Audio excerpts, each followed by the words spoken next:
and welcome to Muscle News Weekly with me, Giles Thomas, and me, IFBB Pro, Rosie Rascal Hart. Rosie, how's your week been? It's been good. Putting a little bit more cardio in. I am starting to put my routine together for a guest spot, and then yesterday we were judging the wellness class at the Two Bros Pro, which is the event that Bob Chick now holds in the UK for the IFBB Pro League. Yeah, it was fantastic. We got back late last night. We'll talk about more of that in a minute. But Rosie, over to you. Yes, so we finally got our first bit of promo and advert, which our friend Lee Page in Vigor Media made for us. We had a lot of fun making it, and this is to promote the Amino Spark, which is our first product of the Rosie Rascal range. So should we have a little look? See what Vigor Media came up with? You're in for a treat.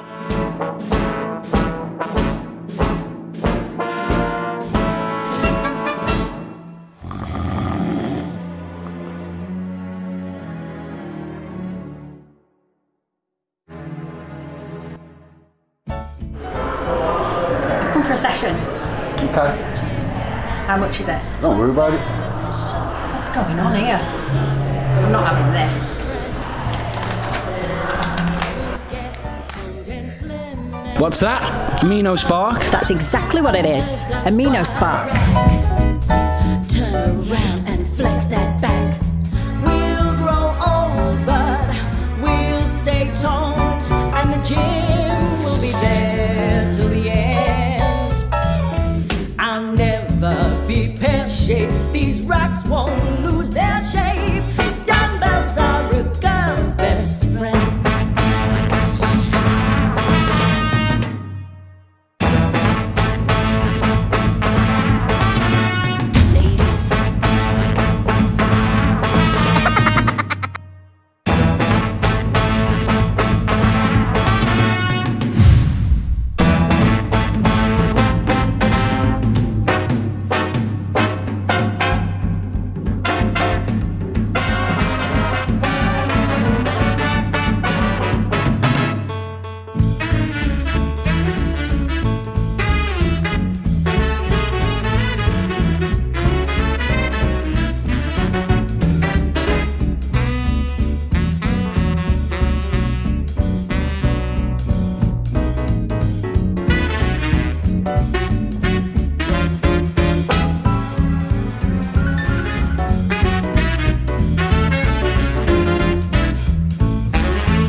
Yes, so that is one very cool advert. Yeah, well, like we've worked with Lee for a while, so he knows my personality. He knows the kind of stuff that I would be up for doing.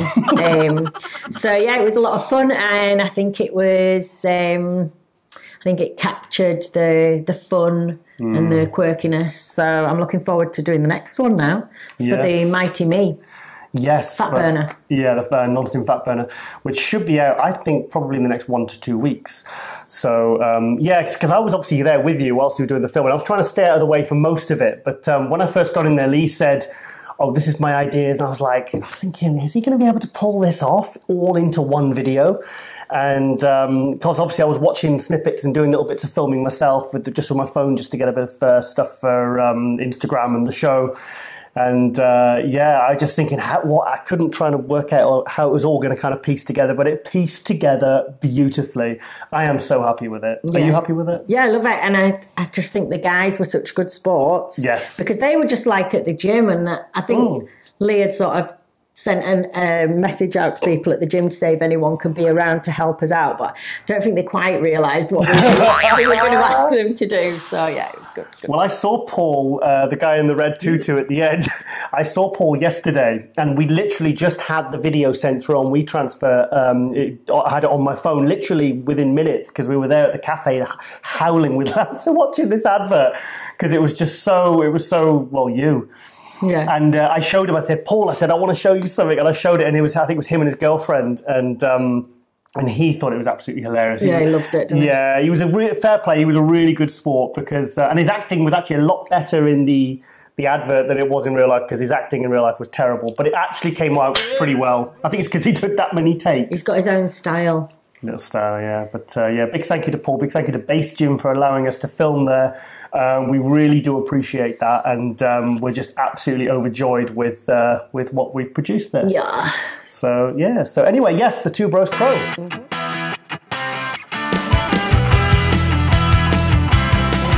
was a really good event. Over 350 competitors, or 350? It was around 350. Around 350 competitors. I can't remember how many there were at the Royal London one in March, but I think it was like half or something, no? Yeah. So making progress quick. And there's still a few sort of like running problems, but this is to be expected, isn't it? When it's, I think the thing is as well, it's the second show, and yes, they do know what they're doing. Like Bob's been running, like doing this kind of thing for years, so they know what they're doing. But it's a new venue, so it wasn't even the same venue as the first show. So it's like a whole new show, and to have 350 competitors compared to say half of that, there's some little things that they're going to like keep improving. So yes, thing is, it was over one day, and so a lot of these big international shows, if you want to call them that, are usually held over 2 days. Some of them are actually even being talk about spreading them over to 3 days. And there were some people saying, "Oh, well, it ran a bit late." It's like, well, it's going to, because if they going on how many competitors they had in the last show, they're thinking, well, okay, we're going to try and Thing is, I've been to other shows like the British Finals, and every year with all these new classes, all these new categories, everything's evolving so fast. It's like it doesn't have a chance to catch up. And literally, I've been at shows where they're literally having to make organizational decisions on the go, literally as these things are kind of But the good thing was, they didn't rush the judging. I said on Facebook today to someone, I said I would rather, as a competitor, as anything, I would rather have the show run a little bit late than, like, I've seen it where they've, at the last couple of classes of the day, they've rushed it, and I've seen like super heavyweight not even having a chance to hit their poses before, and it's they're rushing through. They're, come on guys, hit the pose. Well, you see it when they only let the winner do the routine or something like that. I've seen that before, and I did notice actually, was it Sandy head judge? Sandy Williamson, I noticed quite a few times actually in the bigger classes, they would be going through the poses, and if there was not enough room for them to see them all, she would go, stop, split them up, and she would get half of them forward. So this kind of thing delayed things, but people got their fair chance. There's always going to be something to moan about. That's bodybuilding. So I think it was a really, really a great success. Yes, it was hard for the athletes to hang around that bit longer and to kind of hold your condition. But everyone's in the same boat. Exactly. So you come on stage with a slightly smoother look, you're tired. Every other person's in the same boat. That's what I kept on saying to my clients. Don't worry about it, because all the other guys are the same. So. Yeah. I mean, I did a show once where I was supposed to be on at 11 a.m. and then they told me I was in a different class. I wasn't on stage till 8 p.m. And it was that's difficult. I mean, you're talking like 9 hours, with time with water manipulation and stuff like that. It is difficult. Yeah. So, I love the venue. Yeah. I thought there was a really good venue. Yeah, fantastic atmosphere. Yep, really good. So, and it's funny because the only people that ever really complain about are usually the ones that didn't even go to the show. Yeah. Exactly, same old story. And actually, all the athletes that I spoke to, and I spoke to quite a lot, seemed really pretty happy. And they said they were looked after, and they said Backstage was a really good atmosphere. And the few times that I went back to just say hi to athletes and stuff, it was really like everyone sort of working together and friendly. So yeah, it's good. Yeah, for me, it's about atmosphere, it's about vibe, and I thought it was, it was a terrific show. We had a fantastic day, and for me, because we actually missed the men's bodybuilding because we had to come home because it wasn't even started till 8 p.m. So we actually came home. Now, no, we set up at like 7, 8 o'clock. No. It was way past that. Oh, 9 o'clock, whatever. No, it was way past that, even like 9:30, something like that even. Yeah, so some of the classes, obviously I was, you're talking, you're mingling around. One of the classes I saw was the Classic. Obviously one of the fastest growing classes it is the fastest growing class. There's no bones about it. And I was very, very excited to see a 90s British bodybuilding, you can describe him as a legend, was Leonard St. Cyr. Yes. Now, Lenny, I actually photographed at the 1995 British Finals when he came second at the EFBB British Finals to Ernie Taylor. Third place was Jamo Nazar. Fourth place was Sean Davis. Fifth place was Alex Georgiev, the British American Gladiators, whatever you want to call them. Sorry, just a bit of trivia there.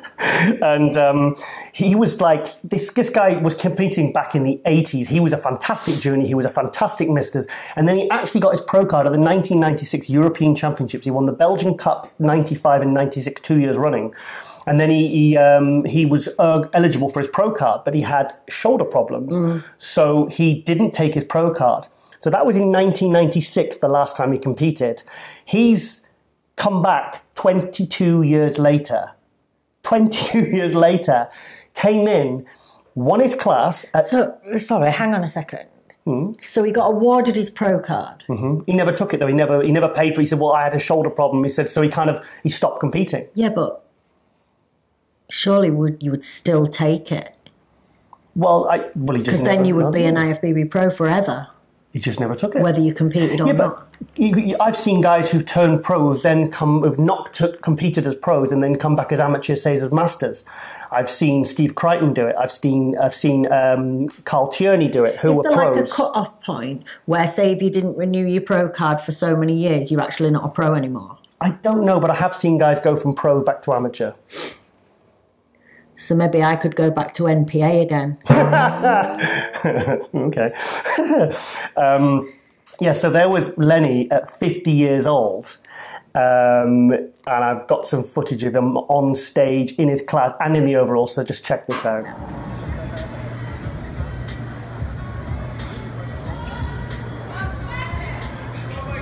And relax. Been diagnosed a sugar-coated crazy, and everybody knows that you can save me, 'cause I like it, and I'm losing control, and I've half lost my soul, and I'm living in this limbo.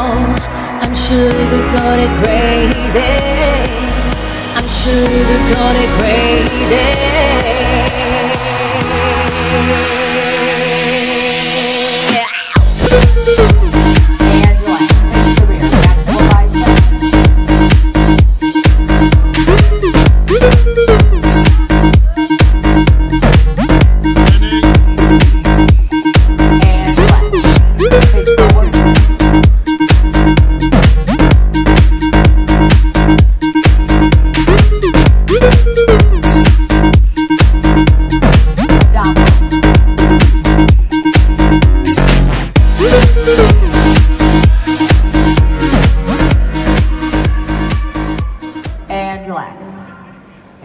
Yes, so that's Lenny. I mean, for me, in fact, I'm actually going to show a bit more footage of him backstage and I had to kind of zoom in on this, and this is what you call muscle maturity. Check this out.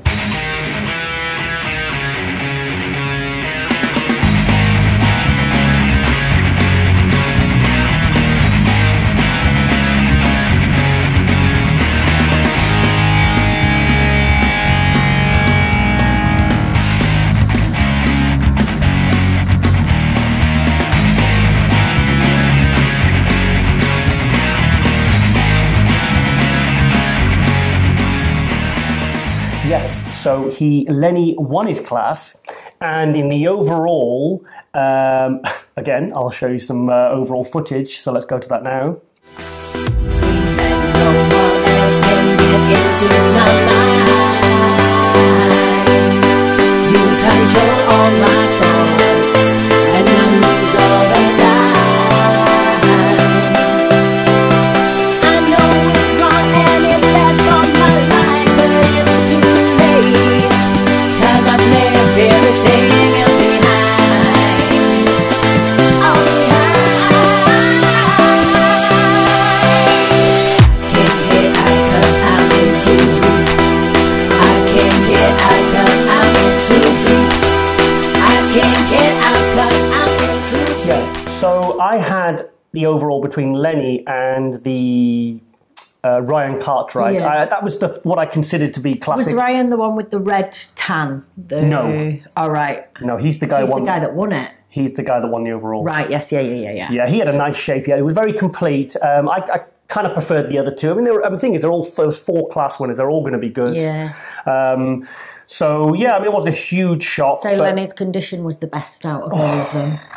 streets ahead. Yeah. I was talking to Bob Chick, and Bob Chick was freaking out about his biceps because he's got the freakiest. Well, on that video, his biceps, and I said it looked like a hernia in his bicep, didn't I? Like when it went like that, like it was sticking out. Yeah. Like it's going to pop out. Yeah, I mean, I've known Lenny, like I said, I've known Lenny over 20 years. He was wanting to come back to compete a few years ago, but then he got into judging and kind of coaching, and obviously it's not appropriate. He actually guest posed at Neil Hill's and Flex Lewis's Welsh Championships 2 years ago, and he looked like that, Yeah, you know. yeah. So, like I said, I've been friends with Lenny. You could always tell when he was judging, like he would have his shirt on. You could always tell, like it was still, like seriously muscled. But yeah, so I'm really, really excited to see Lenny. He actually lost the overall by 1 point. And I've just seen on my Instagram, he was commenting on the videos I put up on Instagram that he was gutted. Yeah. Yeah, he did look really upset. The thing is, I mean, surely he's got to be happy with that. I mean, there's more shows. There's the Amateur Olympia. Come again. If you're that close, Yeah. you come again and do it again. You know, but it's great to see a comeback like that where they actually come back after 22 years. Surely, has there been... I mean, you had Lou Ferrigno, who made his comeback after 16 years when he retired... 17 years when he retired in 1975 after pumping iron. Came back in 1992 at the Olympia. That's 17 years. Lenny's has to be a record, surely. 22 What do you years? think, like someone like Lenny would have to do to improve? Because obviously when you sort of get to a certain age, it's going to be harder to kind of keep improving. Like, because he hits like really amazing classic poses. He's quite a good poser in that class. But do you think his waist could be smaller? I don't know whether it's possible. At 50 years old? I think so. You do? But I think it would be through stretch and massage. Okay. Yeah. That's interesting. And doing some like trigger point work around the obliques and the hip flexors. So it would bring his waist in and give him even more of a classic shape. Yeah, because when I release the muscle around my waist and even like up again, like the fascia that goes sort of over the rib cage, my waist will instead of looking sort of like this shape, it goes in. Wow. Like this, like it massively can bring your waist in. Lenny, are you listening to this? You can get these like soft, big trigger point balls, and you kind of like roll on them and hold it, and you'll take a breath, and when you breathe out, you let the ball go deeper into the muscle. Hold it, take another deep breath, relax, and let it go deeper, and it releases. Because when the muscle's hard, it sticks out. Right. And then when you release it, it kind of like can... And also if you release it, it allows it to be more flexible and stretchy. So it's going to increase the length in your waist. Right, okay. So that you're less likely to kind of have like not that he's blocky, but you're less likely to have a blocky look. Wow, I mean, maybe at 50 years old, he could do that, and then he would probably be a shoo-in for... Because that condition, I mean, I heard people shouting for his hamstrings when he was doing his back shots. Yeah. The detail and that kind of, like I said, muscle maturity. Yeah. You just can't get that at 25 or 30. And it's such... there's so much going on in a physique like that. If he came in with like a smaller waist, he'd be unstoppable. Yeah. He'd be a good pro. He'd probably be. Also, I tell you what, I tried the other week. One of those, what do you call them? Those tables that you go upside down on. Inversion tables. I've gone on for.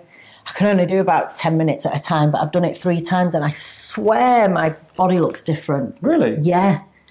And I do this thing as well where I hang from the chin bar. Yeah. And it's got like the footsteps down at the below. And I hang in the chin bar, and then I twist my body, and I hook my feet underneath the steps and pull. Oh, you pull, so you're stretching your whole body. Yeah. And originally, before I'd used the inversion table, when I would twist automatically from my pelvis, my body would lift because there was tightness. And after I've been on the inversion table, I can turn and my pelvis still stays low. Okay. Because it must have released something in the spine. So I think this is worth trying as well if anyone wants to kind of lengthen the waist or, yeah. Okay, fantastic. Yes. So anyway, what was I talking about? Lenny. Yes. Yeah. So Lenny, fantastic. Yeah. And I got a lovely picture of this. Check this out.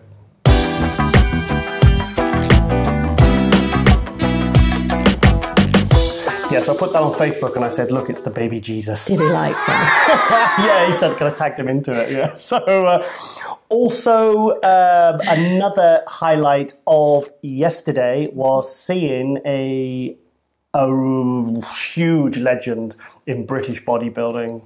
Shall I show the video without even mentioning his name? Yeah. Okay, let's see it now. Okay, I'm joined here with a very good friend of mine I've known, how long?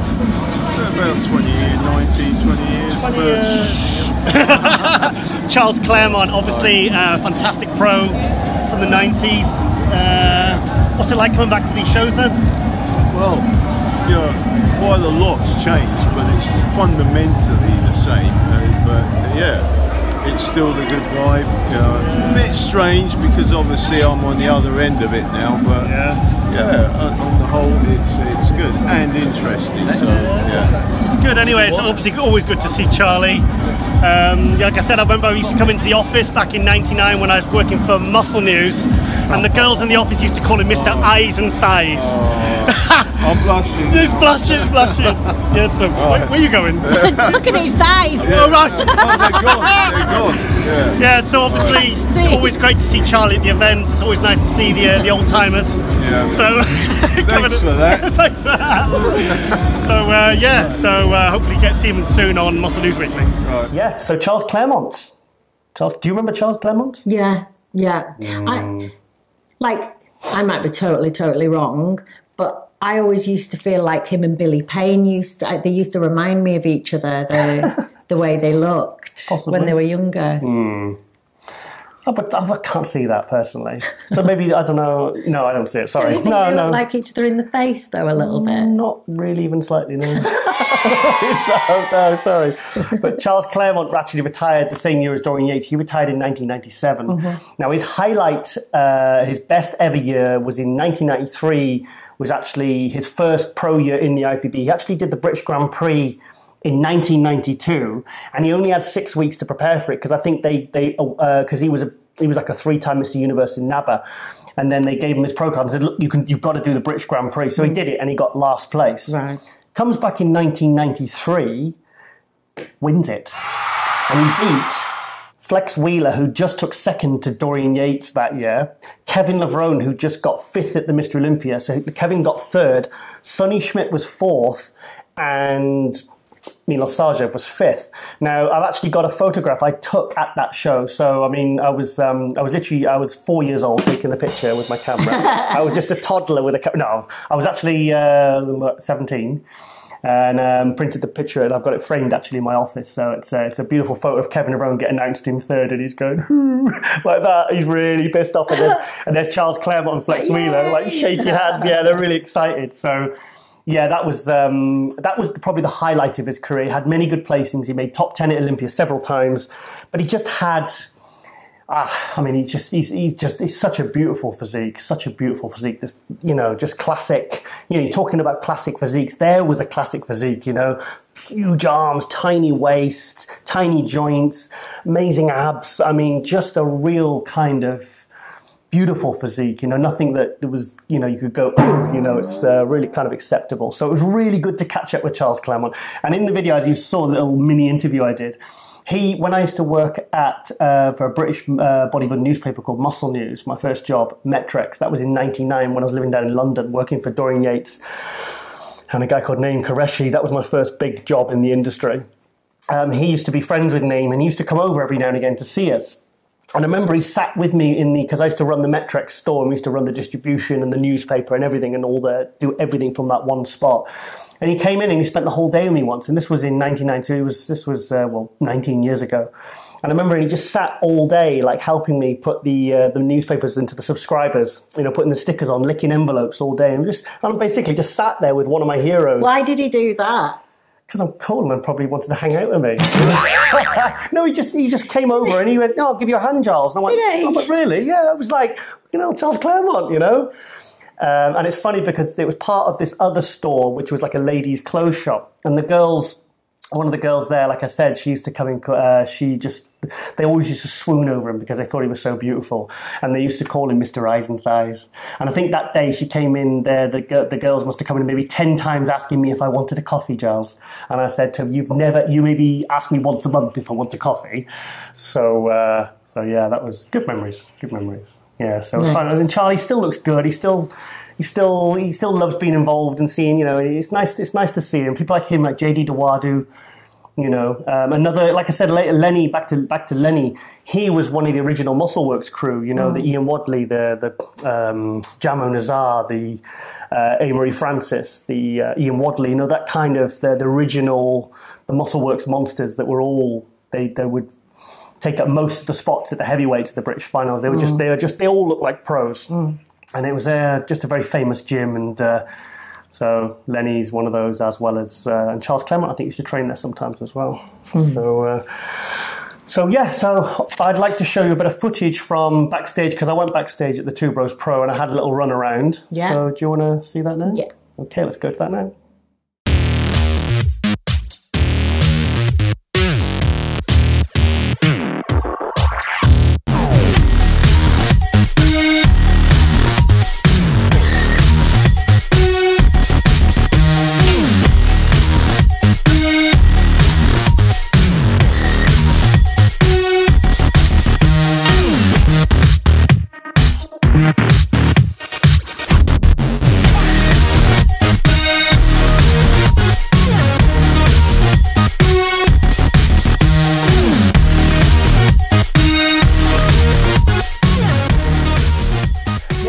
Me lurking backstage. So backstage live. I was trying to wave to Bob, and he was so stressed out and busy, and he's like, bless him. Yeah, give me a little wave and stuff. And Ian, you just kept on seeing Ian like walking backwards and forwards, didn't you? Okay, but it's I saw him coming out. I swear it was a cupboard. Just coming out of a cupboard at one point. Like, cupboard. Must have been hiding in there. Yeah. Also, Rosie, I lost you at one point. And you know what happens when you go missing? I get mischievous. Yeah. So I think I was dying somewhere in a corner. Yeah, it was a long day. So I bumped into another old friend and gave him a little surprise. Okay, go for it. Would you like to see that now?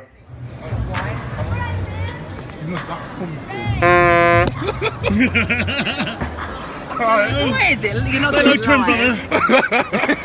What was that for? Oh God. Yes, so that's me grabbing Zach Khan's arse. Standard. Yeah, he just blushed and giggled and, you know. Giles. Yeah, I haven't seen Zach for probably, we've kind of lost contact last couple of years because he was working with Patrick, your old coach, Patrick Tour. And yeah, and it kind of we do that. Like, I've known Zach like since '98, 20 years, and we'll speak loads, and then we don't speak for a year, and then, you know, and I was messaging him today actually, and yes, so. That's what's nice though about these shows, like, you know, if they're building that kind of like atmosphere where people want to come and hang out, and yeah, like it could be a new chance again in the UK to see old friends, because maybe it had died off a little bit. Possibly, yeah. See, I like seeing, like, I was asked to, and you were asked to shadow judge at the show, and I actually kindly turned them down because, I mean, it's nice to be asked. I was very flattered to be asked, but for me to go to a show, I like to be able to move around and see my friends and see the people I've known for 20 years and see Charles Claremont and talk to so-and-so and haven't seen you for ages. Can't do that when you're shadow judging. Hey! Hi, can we just judging a load of people? And it is tough because, I mean, those big shows, I mean, you know, you're judging like 10 classes in a row. It's a lot of responsibility. Yeah. So, but we were asked to judge the wellness class. Yeah.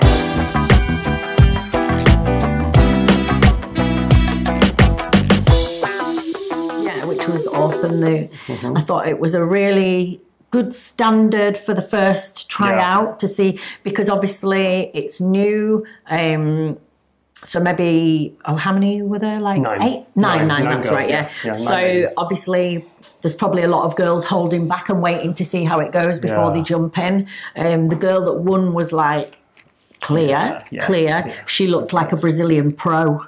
Yes. She was like ready for this kind of level. Funnily enough, she was Brazilian, who the class was she is. Brazilian? Yeah, I think she was. I heard she was, yeah. But I thought she was terrific. But you know what? I actually said to one of the wellness competitors came up to me backstage afterwards later, and she was asking me some feedback, and I said, to be honest, I didn't actually expect it to be such a high standard and so many girls the first year. I was expecting 5 or 6 girls, one maybe really good one, and the rest that don't really, they're either not getting the criteria right or they're just like, you know, not what I see as wellness. Top 3 were, I thought, really nice for wellness. Their bodies are genetically made for that class, and they've built some good muscle. The condition of the winner was actually really good, and I think, but sorry, saying this, I think when you've got so much muscle mass in your legs, you can hold fat and it still looks conditioned. Yeah. Whereas if I've seen your legs like that. Yeah.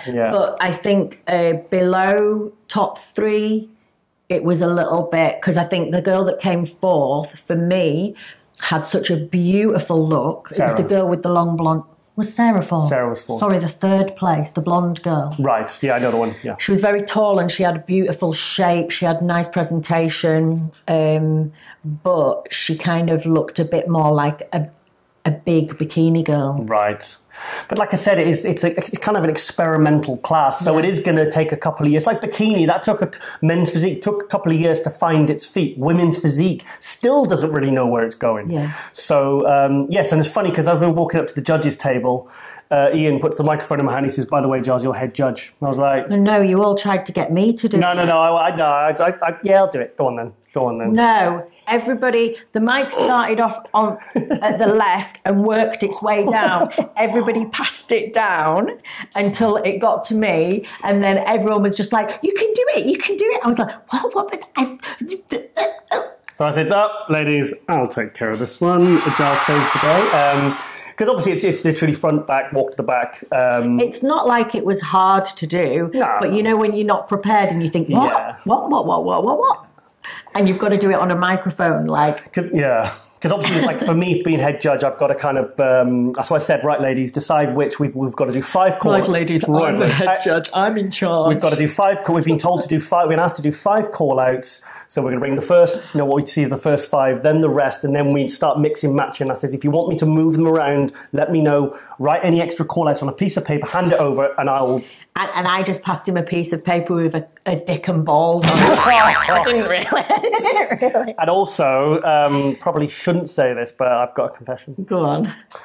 When I went to sit down in the head judge's table, I actually gave myself a bit of a wedgie. Yeah. And then, obviously, the guy on the stage was he was introducing all us judges one by one. And if you noticed, you all stood up and waved, but I didn't. And then I thought, right, I need to sort of like slyly try and sort of sort myself out. And then the girls were walking on stage, and I thought, well, I can't stand up and start rubbing my legs or start pulling my trousers down. So I thought that might look a bit unprofessional. So I just kind of sat there, and that's why I kind of looked a bit looked a bit stiff and a bit kind of... Well, all right, just stop this now. Stop. Stiff as in... Oh, God. We're never going to get asked to another show again.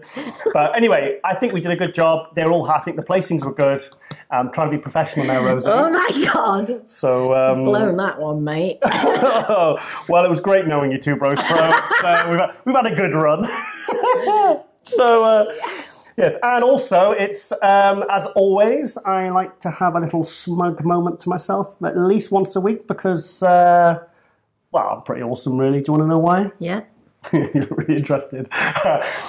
When I was backstage, I bumped into Zach again. I didn't feel his bum again for the second time.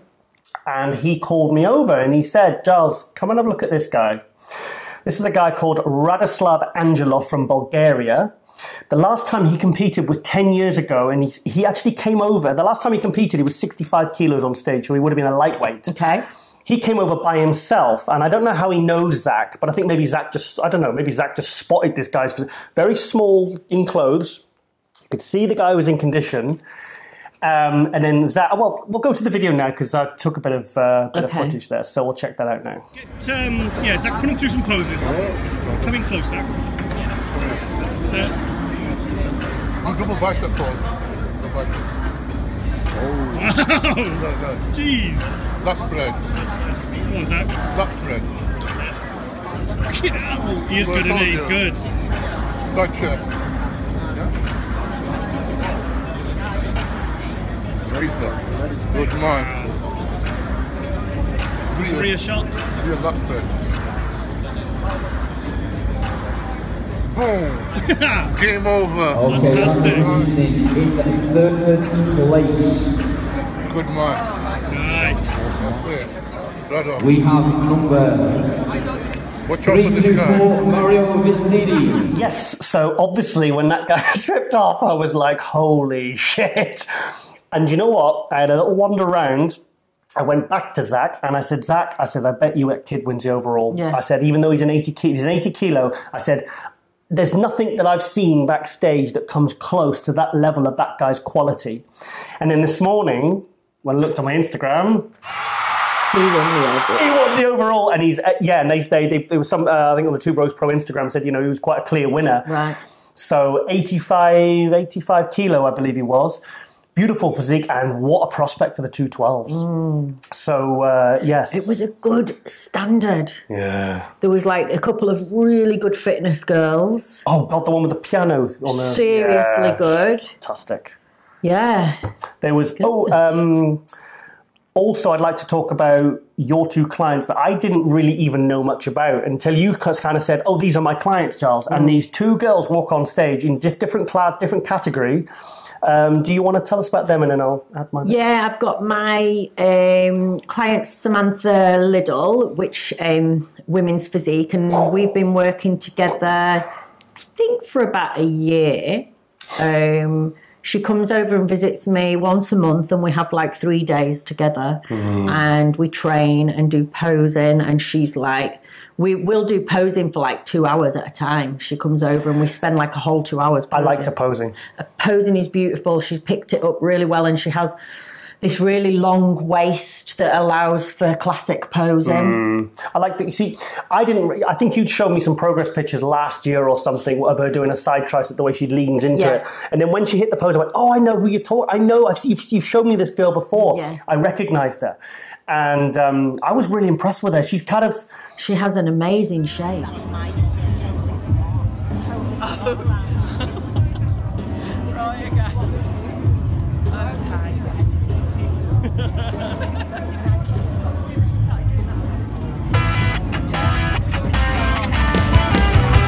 I just saw her back. So we were chatting backstage, and we saw her shoulders and her arms, and she's got a really nice look to her. Yeah, there's something very beautiful about her body, and the way she can move and pose.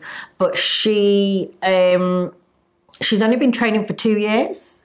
Is that what he said? Her daughter came over to see us. Yeah, her daughter said only 2 years, I think, or four. 4 years. 4 years. 4 years. And she wants to try and get a pro card. This is what she would like to do. She'll get it. So she'll get it. Our aim now is to just keep putting a little bit more size on here and there. I think the legs need a bit more density. The back needs more width and thickness. She needs a bit more detail in the lower half generally, but she's got the muscle. But then when you've only been training 4 years, what do you expect?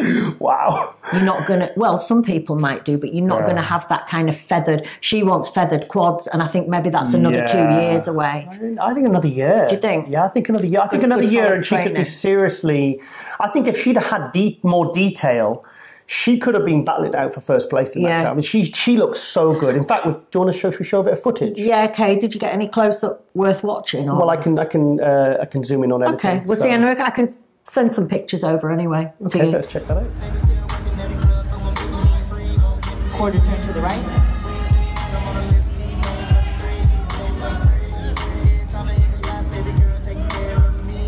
Quarter turn to the right. And face forward. Front, again, spread out a little bit. Give yourself enough room. Step out to the side. Front double bicep.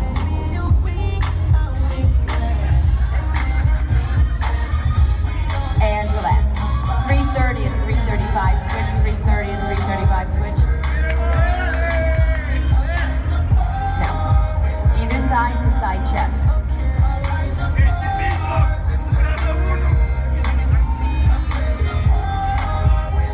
And relax. Face the rear.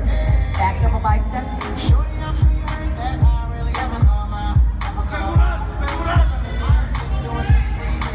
And relax. Either side, side tricep.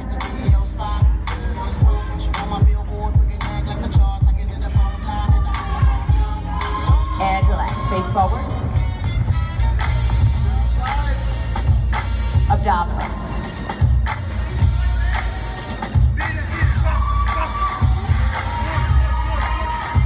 And relax.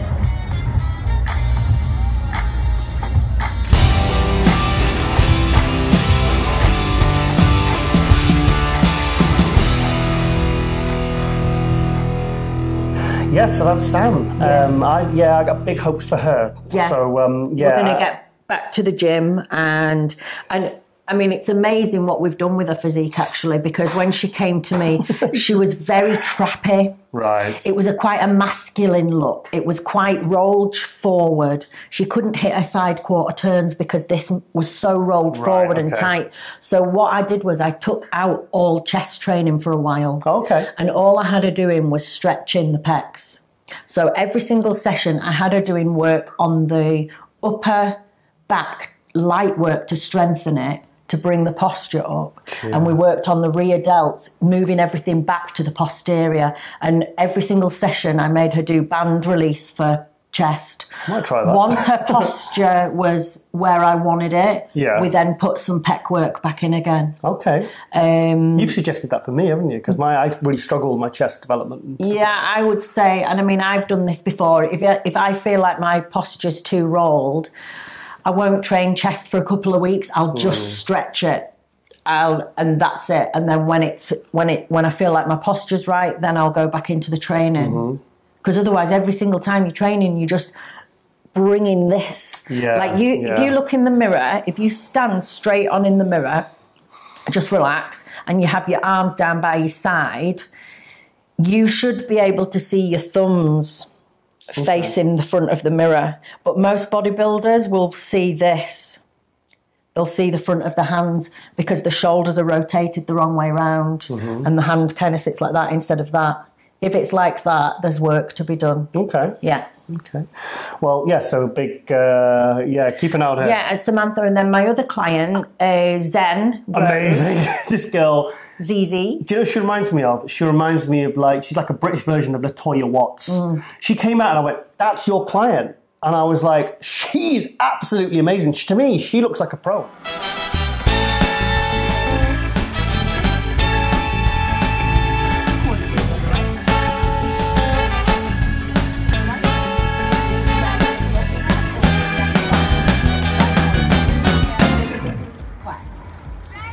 There's a lot of work to be done on her quads. Right, okay. But the other body parts are there.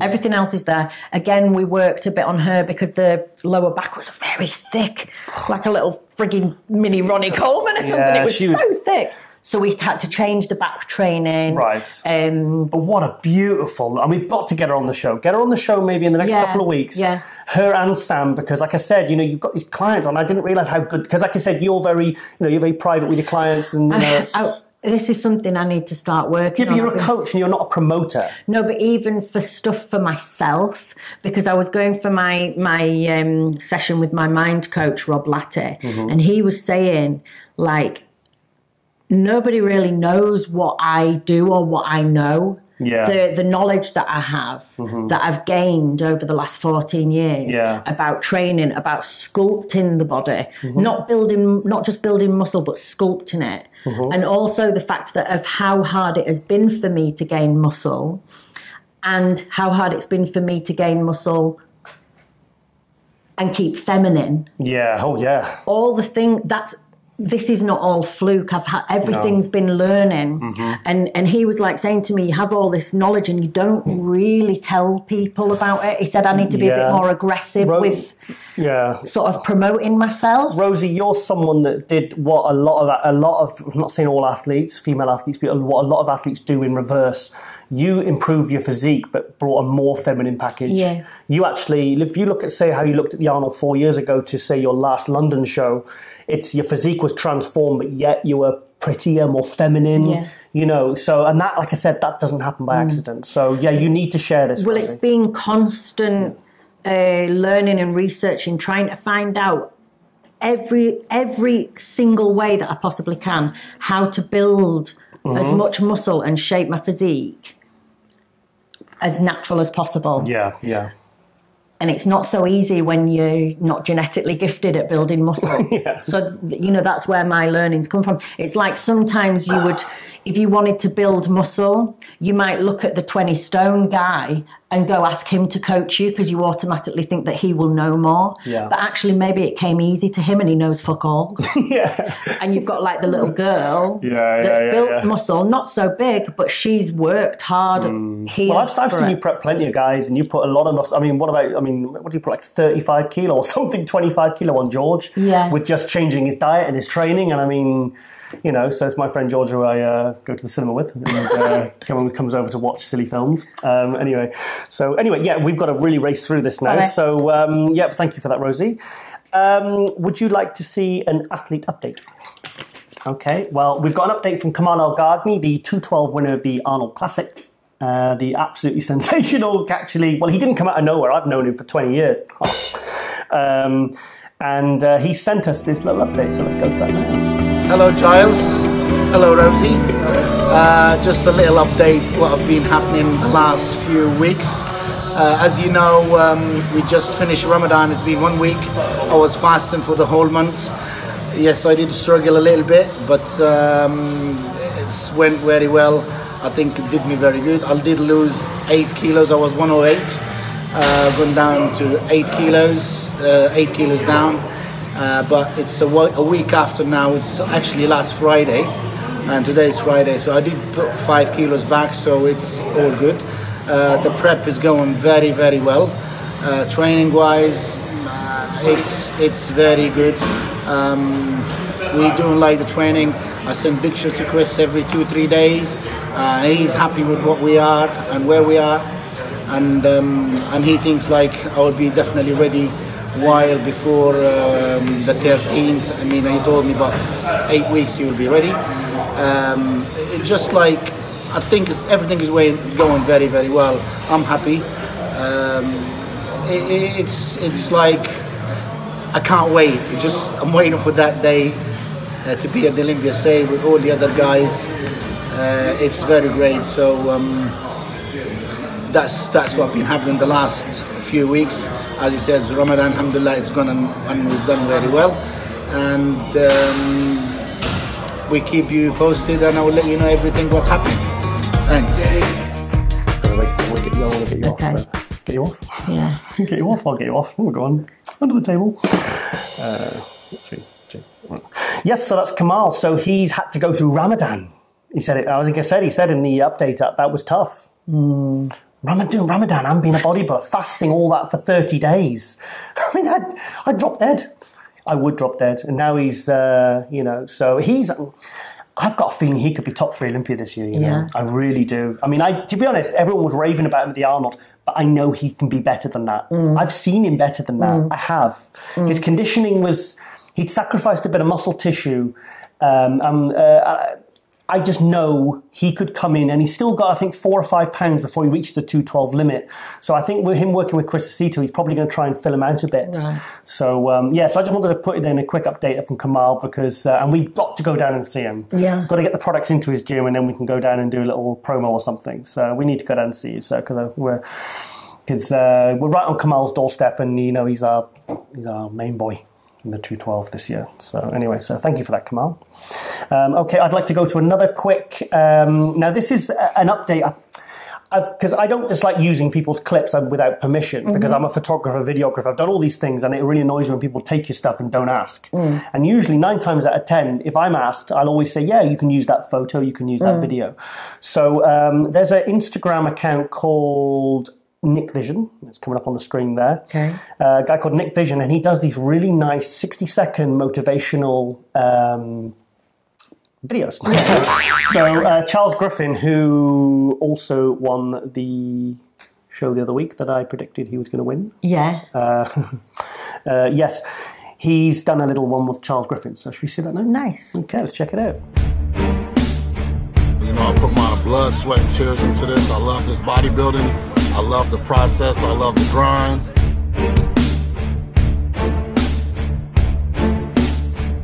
Continue to grind. Continue to put this work in.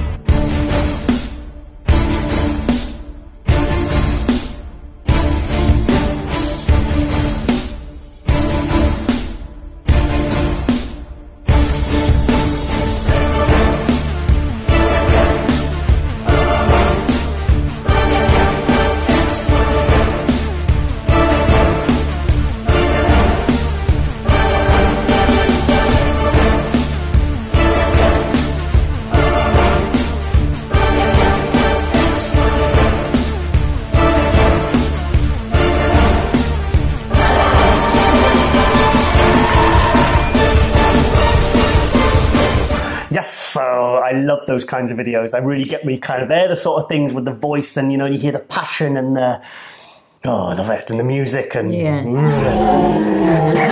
love it. No, but this Nick Vision, he really captures the, I'm gonna use maybe a couple of every episode, and he's because I messaged him and he says, yeah, sure, Giles, I really appreciate you asking, and I want to promote this guy because he's good. I like these videographers like Lee Page, who did yours. I've used Rebecca Andrews for our show intro for this show, the Tiger and Rascal show. You know, when I work with someone and they give us good work, these are the people I want to help promote. You know, Nick Del Toro did your videos. These are some fantastic videos of you in Dallas in 2016. Semi-pornographic, I think. Yeah, like how slow motion and all your booty shaking and like made it so sexy. Oh, yeah. Yes, yes, which is interesting. Considering, I'll leave it there. Anyway, yes, so we've got another Sean Clarida little video, because he's another one who really organises really good video content. Would you like to see that, Rosie? Yes, please. Okay, let's go to that now.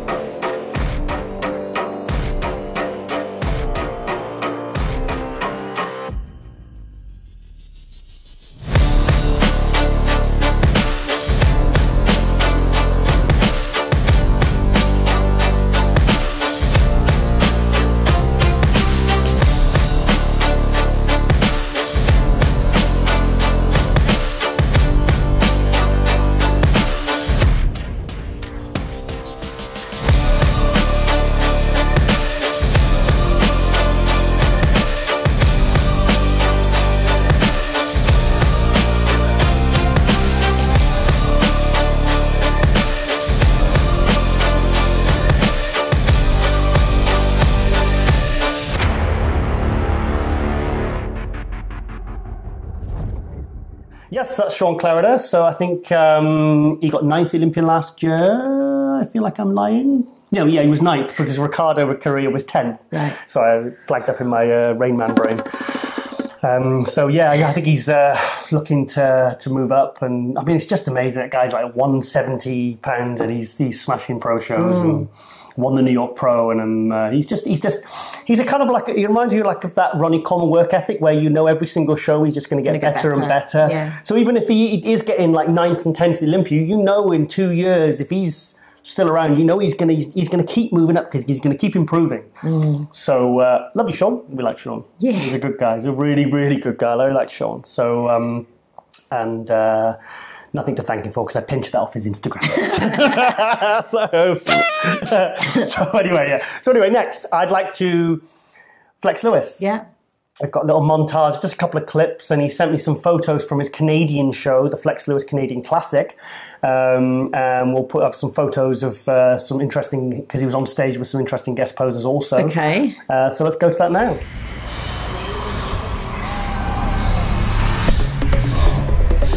Good, come on.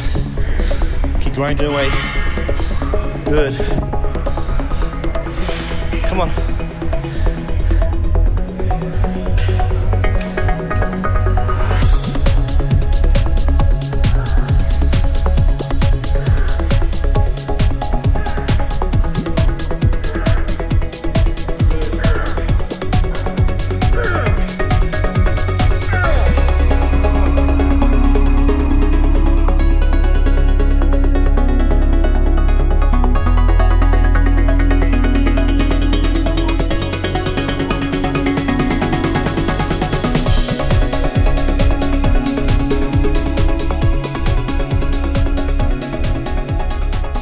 Yes, so that's Flex doing a bit of training with Neil Hill, obviously a good friend of mine, and Zane Watson and the new kind of another new 212 sensation. And it was, and also I'd just like to thank Flex for last week. He did something very kind for me, and I really appreciate that. So, how many years do you think Flex will keep going for? He's still only 30, only mid-30s. I think he'll go another 2-3 years at least. He's not. The thing is, it's usually injury or age, or that when they start to show regression. And I mean, I think as long as he's still winning, I mean, the whole will he go to open, will he stay as 212 is, because like I said, we've talked in previous episodes, we're still not seeing the best version of Flex, because the best version of Flex is 220, 225 pounds. So at some point, is he just going to want to either just retire as like I say, like a 10-time 212 Olympia champion, or is he going to say, do you know what, my last year I want to go into the Open? But then do you go out as a champ or as a 4th place, 6th place at Olympia or whatever, Open competitor? I don't know. I think Flex doesn't think about it too much, to be honest. That's my take. And I actually avoid asking him that question because I know it's probably something he gets asked 100 times a day. Yeah, it's good. Flex always keeps me updated and he's cool. So, love you, Flex. You love everyone. We love everyone. Yeah, so Patrick Tour has sent me another update from another amazing athlete. Yeah. Would you like to see that? Yeah. Okay, I'll share that now. Hello again from Patrick. First of all, again, thank you, Giles. Thank you, Rosie, for the opportunity. And this week, I'm taking advantage of this little section to present to you Raul Magyar from Romania. He's still a young athlete, super heavyweight, and right now, like in the video you're gonna see, he's 3 weeks out from the Olympia Amateur in Portugal, and we're working to get that pro card. As you can see, he has a ton of muscle, so priority just on the prep was to really get him in condition, but really try to hold on to that really dense, full muscle that he has. Tighten his waist up, which he did a great job doing so. And let's see what happens in 3 weeks. Thank you again, Muscular Development, Giles, Rosie. Love you guys, and hope to hear you soon.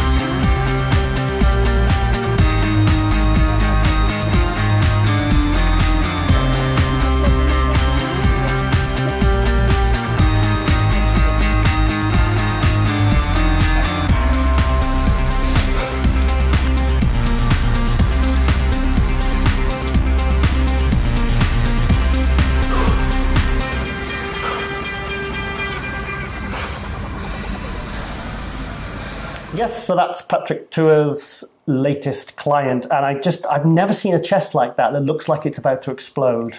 It reminds me of Marcus Rule's around when he was around in the... I used to love Marcus Rule when I first started getting into bodybuilding. You know, when they've just had that, they've got a permanently pumped looking net. You know, when they've just lit all their training and you can see every, like, it's like, it just, even when it's relaxed, it's so freaky. Yeah.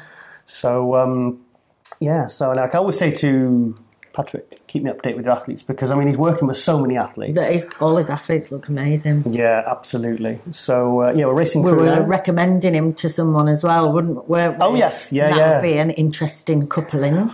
That'd be a good one. Yeah, let's not be too cryptic though, because this is kind of a public show and this is a private thing between us.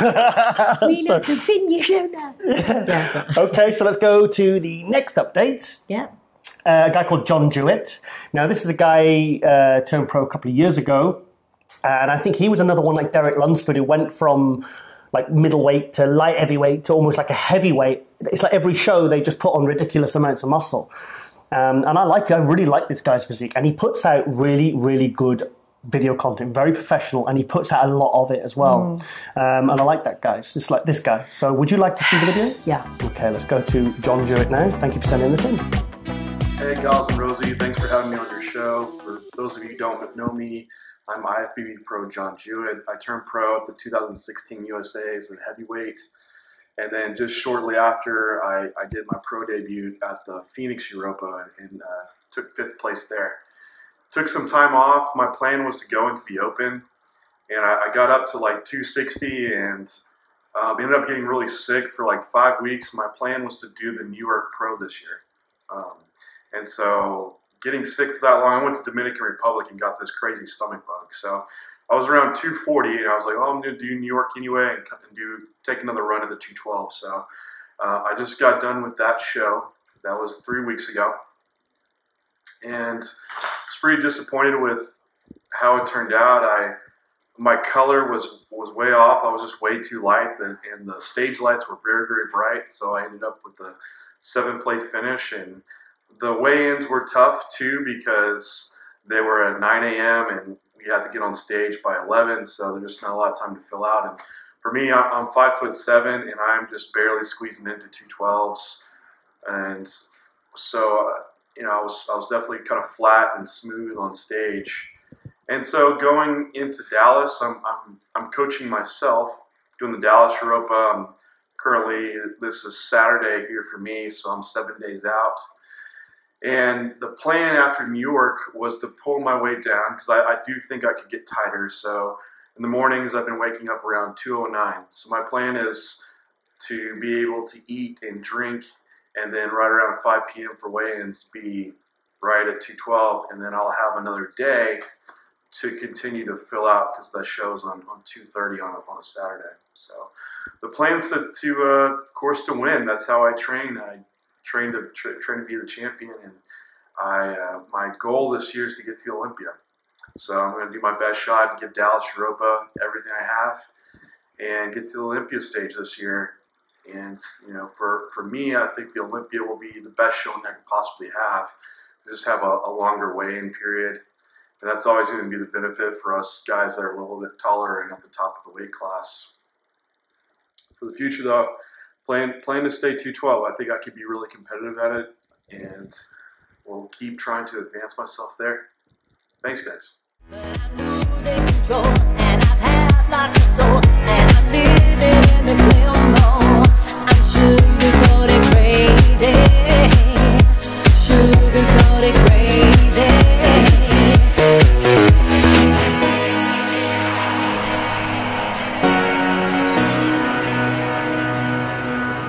And I'm living in this limbo.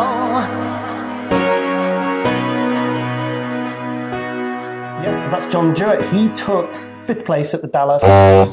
Sorry, I thought it was a fly. You hit yourself. He took 5th place at the 212 at the Dallas Europa. And I hope he does some more shows because I like that. You know me, I like condition. Yeah. And the guy's got awesome condition. So, big thank you there to John sending that in. And keep me updated because I'll keep hassling you otherwise. like I do to everyone. So a lot. Yeah, so Rosie, no one's replying. yeah. Okay, well, I picked up a bit of news this week. Obviously, Nicholas Villoud. I don't think I say it right, but it sounds fine when I say it. Nicholas Villoud. It'll come up on the screen like anyway. So got something wrong stuck in your throat. yeah. He is coming down steadily now. He's like he's got 15, 16 pounds to lose, which... This is funny because when I go to the gym, people are always asking me about him. Oh, really? Yeah, like a lot of people follow him and like him. Like who train at my gym, and they're always like asking, like Will, my old training partner, was asking me about him, and he was like, "But will he come down in weight? Will he come down?" Yeah, but Patrick is going to be on his case every single day. I mean, what's his weight in now? Well, he's 16. What about 228, 230? If he's 16 pounds over, he's going to be 228. I mean, that's not in 4 weeks. Patrick will make sure. Thing is, even if he lost a tiny bit of muscle tissue, he's still going to be the freakiest thing on any stage. It must be so hard to drop weight, though, like, because... Oh, he's suffering. You're not going to eat hardly anything. I mean, I've heard stories of, like, Jose Raymond living on 1 chicken breast a day and water and, to try and make weight, and they really struggle. But anyway, the news is, you see, I thought it was, when I spoke to Ricardo Correa, won 3 pro shows, Vancouver, Chicago, and Prague last year, took 10th at the Olympia. He said to me last year he was going to do the Spain, the Spain for the other weekend. He was going to do Lisbon. For a week? Yeah. It's about 4 weeks, yeah. He was doing Lisbon. He was going to do 3 or 4 of them, pick up a bit of prize money. But now, I spoke to Ricardo this week. He's going to send me an update next week. I don't care how busy he is with his clients because he's booked solid, apparently. He's doing really, really well in Dubai. He's moved to Dubai now because I know he was going to move to America. You say Dubai funny. Dubai. You say Dubai. Dubai. It's Dubai, not Dubai. Was it? Well, you lived there, didn't you? So. Well, yeah, it's a D, isn't it? Dubai. Dubai. Not Dubai. Not... You say funny... You can't say certain things. Theoretically? Like me with preliminary. Preliminary, yeah. The word preliminary. I can't say it. She came in the kitchen the other day and she just basically stood there stuttering, going. And I was like, so what are you trying to say? Slow down, calm down. Preliminary. Say it 10 times. Preliminarily.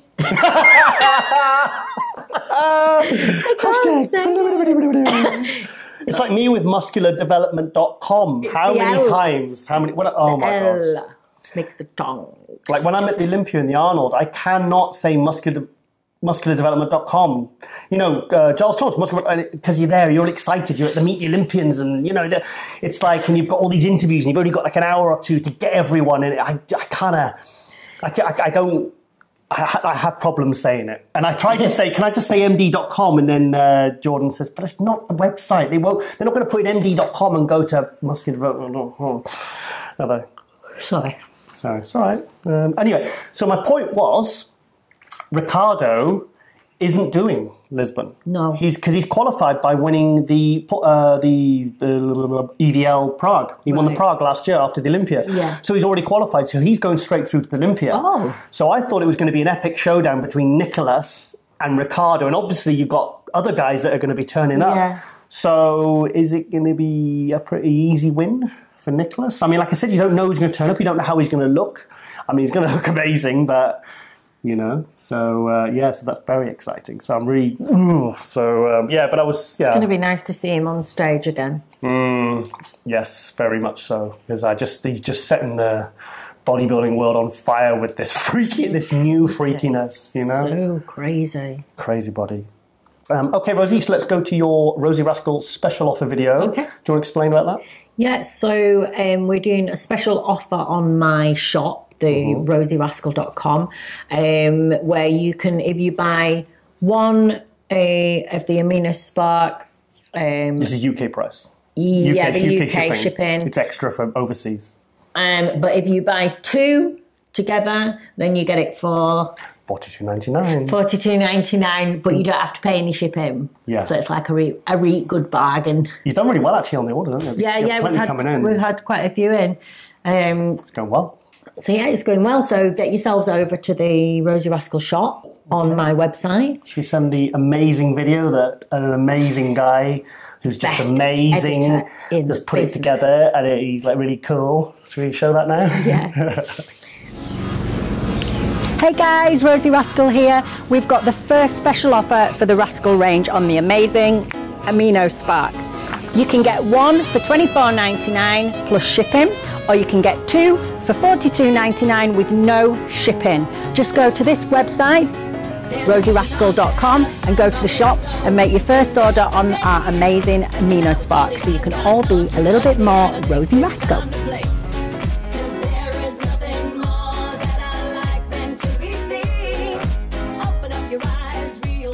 Yes, so as always with the Amino Spark ad that we showed at the start of the show, the music is yours, isn't it? Yeah, Peeping Tom.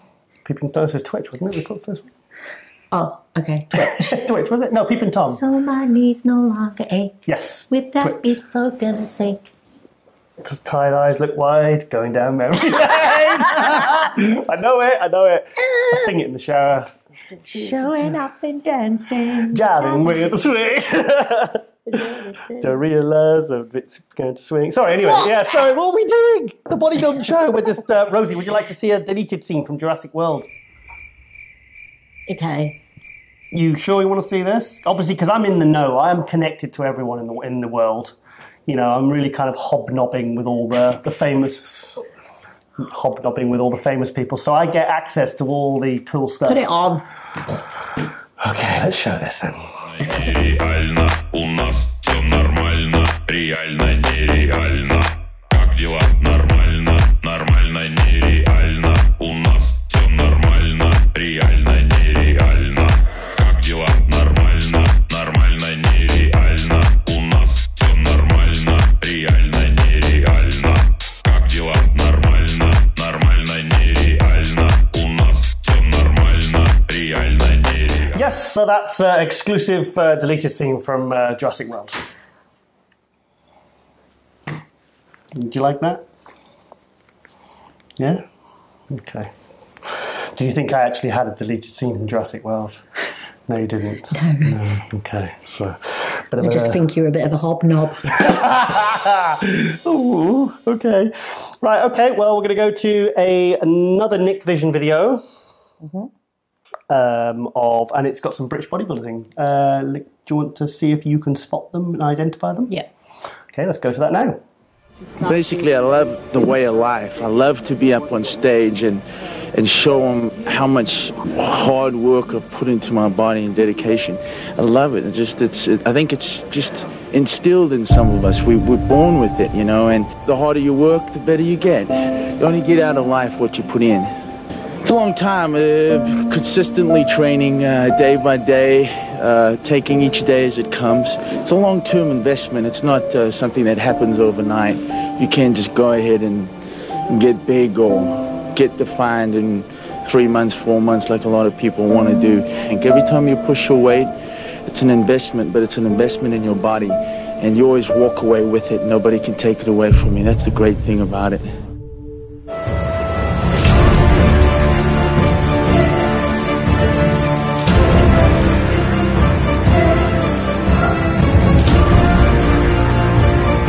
Rosie, so who did you spot in that video? So Luke Sandow. Correct. Nathan D'Arshar. Correct. Phil Heath. That's not a British bodybuilder. No, I know, but that's who was in it. Yeah. No, I just said British The other British bodybuilder. Yeah, well, that's it. That's two. Yeah, that's all. Yeah. And obviously, our death friend with the coolest voice in bodybuilding, Charles Griffin, was in there. Yeah, I thought that was him. So I'm calling Charles Griffin to make top 10 at Olympia this year. I think he's going to do it. I think he's really... Do you know what it reminded me of, actually? Like the music and the speaking over it. And we heard the music at the show as well yesterday. It's not our porn film we made, was it? No. With me dressed as the tiger, was it? No. But the music Supposedly. from Inception... Some music that they use in Inception. When I did a dance piece once, they used that music, and it has Charlie Chaplin's speech over the top of it, amazing. where he's I think, doing a speech from Hitler, but he's changed it so it's positive. Yeah. Oh, it was and incredible. That is one of the most powerful things that I've ever listened to. I absolutely love it. It's like a 3-minute shiver up your spine, isn't it? Oh my God. Like, type in on YouTube, Charlie Chaplin speech, the best version, and it has the Inception music playing in the background. Oh, I saw that thing with the dance piece, didn't you, in Leeds, where you did the... I have listened to that so many times. When I did my prep for... Tampa? Might have been Tampa.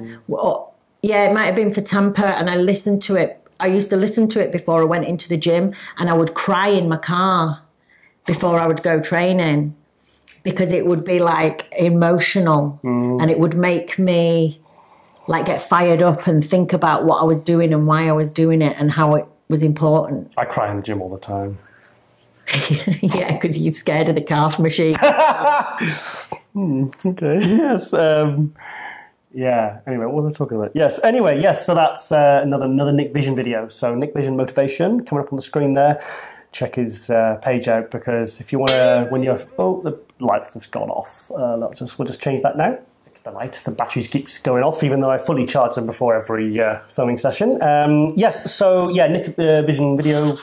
What? Did you just burp again? Okay, well, I'm not editing that out. So we need to be ourselves on this show, and everything. We need to show everything, don't we, dear? Not everything. Keep rolling. Keep rolling. No wedgies? No, I've definitely got no wedgies this time. I've got different trousers on. Yes. Anyway, yes. Right. Well, I think we're going to come to the end of the show because we've had a lot to cover in this episode. I think it's been a good episode. And I don't know why you're laughing. I don't. Because I've not come out with any brilliant jokes. Yeah, I know. Thank God. Yes. So, but it was also nice to have a lot of... people approached me yesterday, usually when you weren't around, and they were saying, do you know what? You know, we love you, Giles, on that Muscle News Weekly. Yeah, because it's funny that I wasn't there to witness this every time it happened. It's coincident. Every time you went off, I had literally queues of people, and they would be saying to me, "Oh, that you say such funny jokes, Giles, but Rosie doesn't laugh. We think she's really mean. Why don't you?" Yeah, that's what they said anyway. So yeah, and I was and we did an interview for the Beef TV. And the guy says, I said, you want to do an interview? Let's do an interview. He says, yeah, there's loads I want to ask you. I says, loads you want to ask me? Let's do it. I think we did about half an hour. Yeah, I know. He only did 5 minutes. Yeah, so he said I can use a bit for next episode. So, yeah, it was good. You know me, I can talk. Yeah. Certainly talk, yes. So, Rosie, did you like to... Obviously, in last episode... I told you a random, what we call them Tiger Facts, because my name's Giles Tiger Thomas, about how Ozzy Osbourne bought me a Tonka truck as a kid. Yeah, okay. Well, there's another Tiger Fact that is 100% true. I was actually, would you like to know? Yes, please. I was actually the stunt double in RoboCop. No, you weren't. I was. I've got a video to prove it. Do you want to see it? Okay, we'll show that now.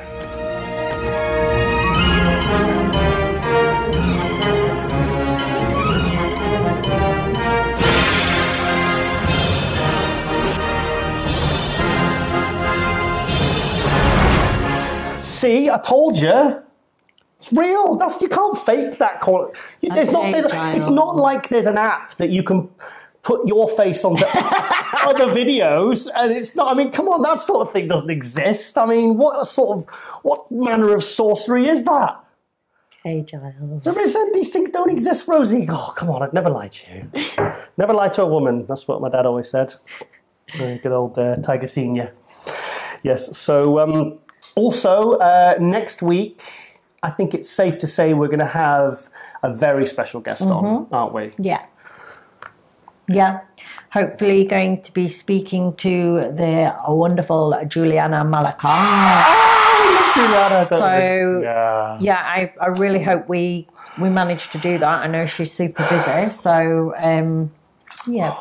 She's lovely. I messaged her because you messaged her as well, and I messaged her, and she came straight back to me. And yeah, we were messaging back for about an hour actually, and she's so sweet. Whenever we've met her, when you met her when you were on the Rookie of the Year and you won on the table next to Cedric and all that, the 2016 Olympia at the Superstar Seminar, the video we showed in a previous episode.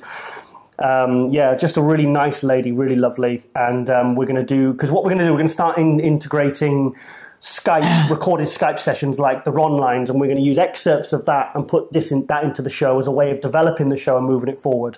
So yeah, so Rosie's going to interview the amazing Juliana Malacan, who I think with yourself, girls like Daniel Reardon, Jen Taylor, and many others are real perfect examples of women's physique. And I just You are women's physique. I think you are you four and many others are the criteria. Kieran Newman, another fantastic women's physique. There's so I think these are the ladies we need to promote and celebrate. And and I want to think nothing's really known about Juliana because she seems a very private kind of normal person, doesn't she? She's so I'm really excited to have her on. So, okay, Rosie. Also, sorry, I forgot to mention Carrie Rapp, a women's physique girl for a lady from America. She's been watching our show from episode 1, and I think she was the very, very first person to really message me and you and comment on our Instagram updates and everything. And she said she loved the show even when it was rubbish at the start. And it's obviously we've kind of got it a bit better and a bit more of a format.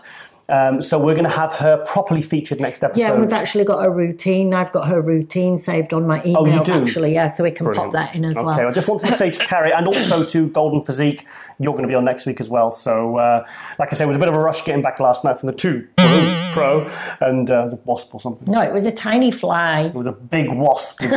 Danger, kill me.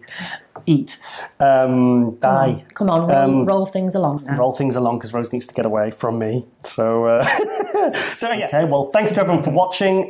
We will be back next week, of course. And thanks for watching, thanks for supporting, and we will see you next week. See you, everyone. See you later, everyone. Bye.